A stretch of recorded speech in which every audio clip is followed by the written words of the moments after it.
Welcome to Daily Development, your guide to unlocking your true potential. In this channel, we delve into the fascinating world of human behavior, wealth creation, and personal development. If you enjoy this type of content, consider subscribing. In this video, we will delve into 9 signs you're a natural-born problem solver. A natural-born problem solver is able to think analytically. They're able to see the forest for the trees and still remember to plant more. But sometimes it can feel like a curse to be so inquisitive. The problems really don't stop coming, do they? Here are 9 signs that you're a natural-born problem solver and how you can channel your curiosities in a healthy way. 1. You value fairness. Sounds a bit obvious, I know. But if you took interest in social justice or subjects that deal with the value of fairness, you're likely a natural-born problem solver. It's no secret that conflict is everywhere in the world, but not everyone will take the initiative to do their research. Because even though the idea of fairness has a peaceful connotation, to seek justice is actually an exhausting duty. To notice is sometimes burdensome, but how can you look away? No matter how you deal with problems, if you're drawn to finding solutions, you probably have a large threshold for dealing with stress or opposition. Make sure you take necessary breaks and have a strong self-care routine so you don't become burnt out. 2. You have a lot of empathy. People who have a lot of empathy or are sensitive to conflict aren't just sniffing out problems that don't exist. They're seeing where the world needs to be gentler, where the world needs more justice. Unfortunately, a lot of sensitive people can harbor a lot of fear and pain that can get in the way of their desire to solve problems. At the core of a lot of people who like to solve problems is someone who is very sensitive. Without developing a healthy sense of self-awareness, you may become too analytical or too emotional. To find a balance, it's important that they learn how to take a step back and let the solutions meet them halfway. We'll talk more about what that means. 3. You like to ask questions. Curious and curiouser. When someone gives you an answer, you just end up having more questions. Perhaps it's because your goal isn't to figure out the answer to that one question. You're trying to figure out how it all connects. It's also a sign that the answers you are being given don't feel like they are enough. You just know there's more to the story. Asking questions can also help you diffuse certain stresses from dealing with conflict. It's like a muscle that will help you see the bigger picture.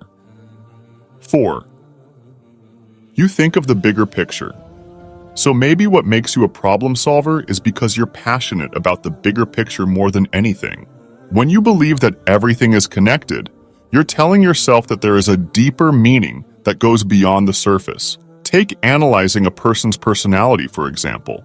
Some people might view them simply as traits that create a unique combination. That people are a result of their environment, uniqueness, and whatever else. And that's true. But if you're thinking of the bigger picture, you might take cultural conditionings, the current state of our planet, and maybe even the location of the stars into consideration. And rather than a personality being a product of randomness and circumstance, you might notice a certain story being told by the human race. Dare I say pattern? This is called systems thinking, where you can see the interconnectedness of various elements and how they influence one another. 5.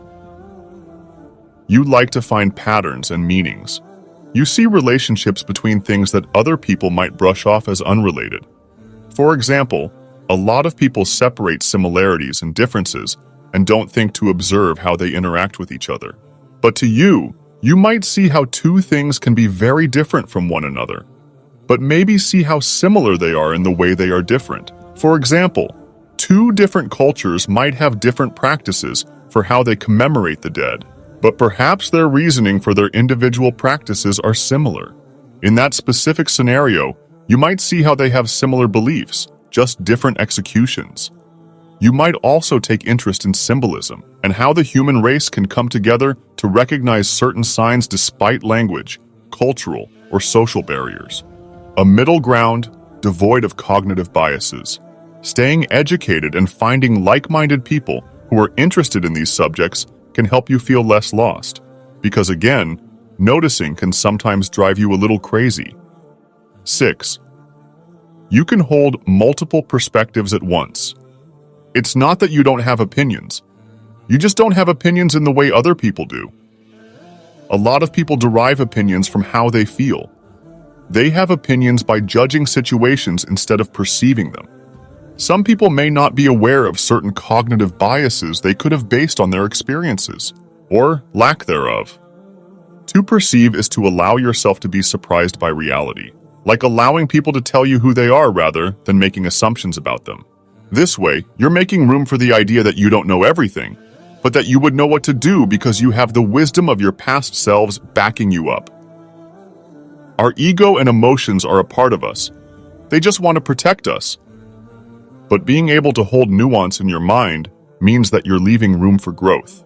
And as someone who feels a lot, the key to not losing yourself in the midst of all these different perspectives is to really know yourself. Get to know what you value so that your solutions, despite being left a tad open-ended, never lose their essence. 7. You like to let it all marinate, which might look like you're detaching yourself to some people. As I alluded, being able to hold multiple perspectives can also be about trusting yourself and taking a breather. Sometimes, solutions come up if you just take a second to let yourself take a step back. I think of it as a process of elimination as I calm down and remove certain reactive solutions. Like going grocery shopping while you're hungry may not be the best idea if you're trying to keep a budget. And being able to detach doesn't mean you're a detached person, because not thinking in a black and white way requires you to first realize that you think that way. There was probably a moment in your life where you realized that acting too rashly was getting in the way of the way you solve problems. So maybe on the outside, it seems like you're taking a little longer to come up with a solution, but taking time will actually benefit you in the long run and help you make a decision that takes all parties into consideration, the big picture, if you will. 8. You take risks. Sometimes, finding your own answers means you have to take a risk. Whether you're taking a risk by stepping back or trying something completely new that people might see and think strangely of you. If you like to solve problems, it might start with a need for an answer, but it should end with your curiosity. At the same time, if you ever find yourself needing to step back but feel stuck, challenge yourself by taking a risk. If you continue to nurture your curiosities, taking risks will become second nature to you. This also shows your creativity and how you can think outside the box. So if you ever feel like you have a crazy idea, but you have a good feeling about it that you can't shake, just do it. 9. You are resourceful. In conjunction with being self-aware, if you have a knack for finding solutions, you probably see value in everything.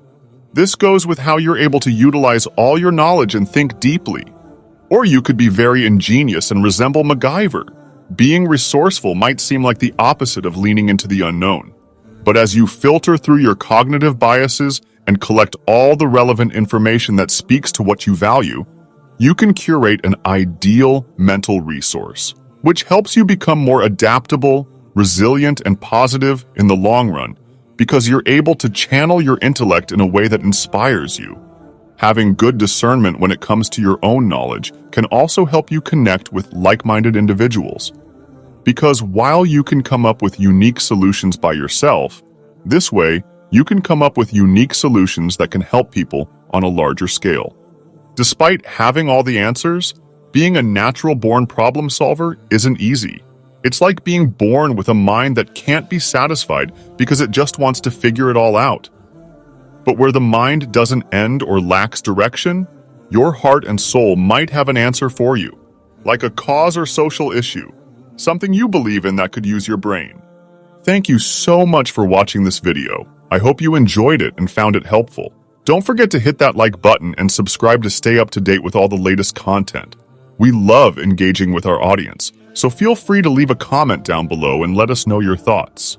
Always strive to learn, grow, and improve yourself, and don't be afraid to seek help and guidance along the way. Keep pushing yourself out of your comfort zone and embracing new challenges. Until next time, stay motivated and keep chasing your dreams.